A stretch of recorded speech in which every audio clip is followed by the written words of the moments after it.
real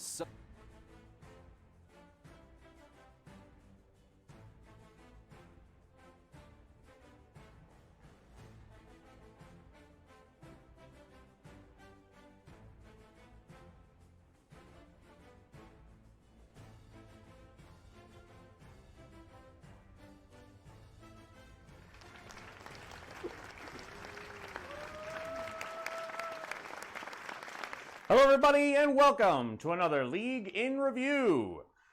I want to apologize for the delay in production and the relative short size of today's video, but I promise we'll make up for it with lots of good news and bad news, just news. Firstly, the Crucible 2 has begun, and it has been a dramatic set of games with some tremendous updates. So let's look at our first story. The Fuckboys have stepped away from competition. That's right. Last season's champion have quit. After their first game against the Dandelions, they reported to the commissioners they were done. This means a few very important things for the remaining teams. Firstly, if you have any matches against them, they are counted as a win. Secondly, that time spent instead of playing them is spent training, so you'll receive a few points for touchdowns.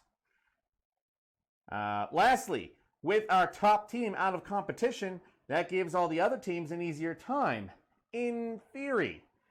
Because, of course, the Fuckboys weren't the only strong team in the first season of the Crucible.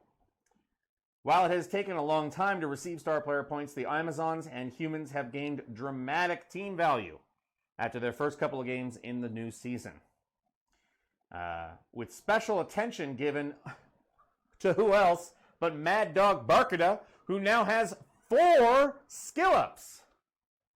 That's right. Block, Frenzy, Mighty Blow, and now Pile On, in addition to her base dodge. This makes her a tremendous threat. If she gets strength, it'll be a living nightmare. Rumor says that Coach Demon has considered setting her out and selling her at the end of the season. I'm sure he could get a pretty penny. Other rumors have been heard that there is a bounty that's been placed on Mad Dog's head, though I have no idea who would be crazy enough to try and attack her. We have 2 new coaches. Sorry about that.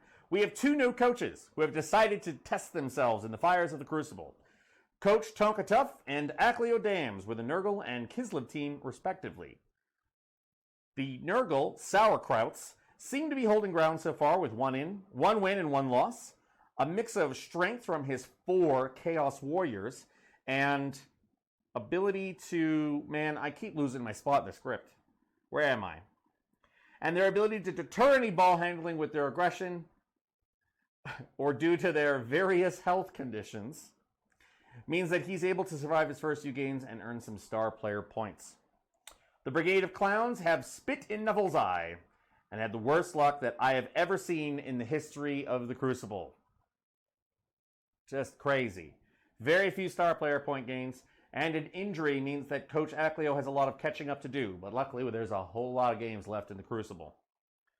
Despite his poor luck so far, his opponents have been befuddled by his team's play style, as many of their tried and true strategies, such as the cage, have proven grossly less effective against an entire team that can simply leap through the bars. Coach Ackleo, however, seems hopeful when asked, and paraphrased here, the team needs more basic skills, but once they have them, they'll be a force to reckon with. I assume he means, Coach, skills like block and dodge. Let's go ahead and take a highlight. One of the most dramatic things to happen in round 3, game Snoo Snoo versus Dandelions. Let's see if I can do this correctly. Oh! Now, down on the bottom left, you'll see Magnolia, a recent Bull Centaur who got increased agility for ball handling. But here comes Mad Dog running down the line, wits a blitz, throws a single die block, gets the block, and smashes into Magnolia, gaining an injury. Magnolia, unfortunately, has lost a point of movement, so stat up, stat down.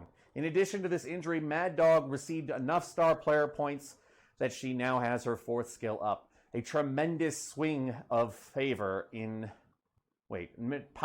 favor of Mad Dog. Absolutely crazy. Whew. If you watch the non-sports news, you may have recently heard about a fraud scandal at the University of Magic, where Professor Ringo Ketchupidge has been caught teaching many students illusion spells instead of evocation spells, resulting in graduating students believing they could cast fireball and lightning spells when in fact they could only cast bright, colorful sparks. While that investigation is currently underway, we have seen the effects of this fraud in our very own Crucible, with multiple fireballs and lightning bolts hitting up to 5 players at a time with no effect on any of the players. One hopes that those wizards will get some sort of rain check or credit that will allow them to take those courses over again, because after all, a wizard who can't show his support for his favorite team is a sad, sad sight.